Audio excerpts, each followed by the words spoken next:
মুখে হয়েছিল, কষ্টের শেষ ছিল না।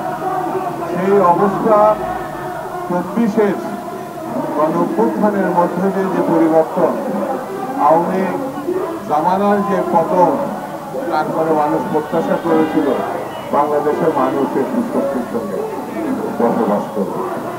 আগের যে সিন্ডিকেট ছিল এখনো সেই সিন্ডিকেট, কোনো পরিবর্তন হয় না। তাহলে একটা দেশের জন্য, মানুষের জন্য কি এমন পরিবর্তন হলো? মানুষ রাস্তাঘাটে এখন বেড়াতে পারছে না, আতঙ্কে থাকে। শেখের বেটির সময় যে শাসন, গুম, হত্যাকাণ্ড, আইনের শাসনের অনুপস্থিতি, সে একই অবস্থা এখন আমরা দেখতে পাচ্ছি। আপনারা দেখেছেন অতি সম্প্রতি কক্সবাজারে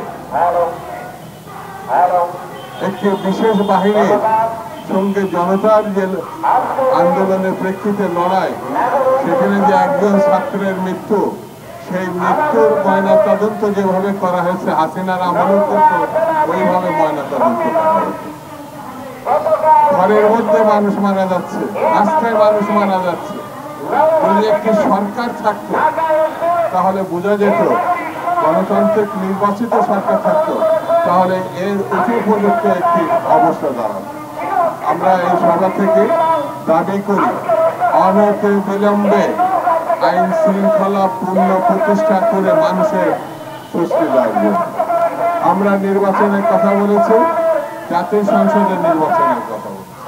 কারণ হচ্ছে স্থানীয় সংসদের নির্বাচন করার জন্য ইলিয়াস আলী গুম হয় নাই, স্থানীয় সরকারের নির্বাচনের করার জন্য গণঅভ্যুত্থান হয় নাই, স্থানীয় সরকারের নির্বাচনের জন্য 17 বছর আন্দোলন করা হয় না, 60 লক্ষ মামলা হয় না।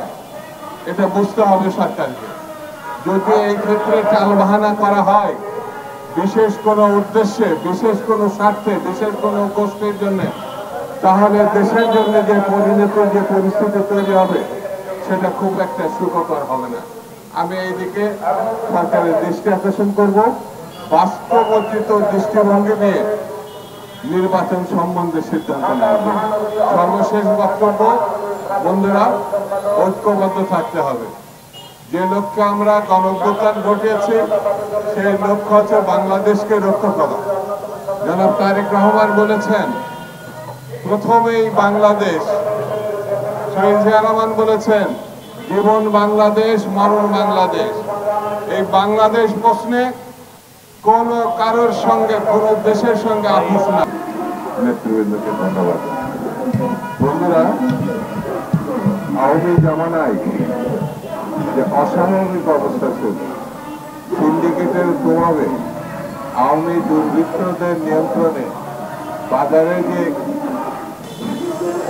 তার উপলক্ষে দেশবাসীর মনের কথা অনুযায়ী তারা একটু স্বস্তি চায়, তারা একটু স্বাভাবিক জীবনযাপন চায়। সেই কারণে যে নিত্য প্রয়োজনীয় দ্রব্যাদির যে অস্বাভাবিক মূল্য প্রয়োজন, তার যে সরকারের নজরে না আসা, সেটিকে প্রাধান্য দিয়ে আজকের যে অনুষ্ঠান, আমি দেশ বাঁচাও মানুষ বাঁচাও আন্দোলনের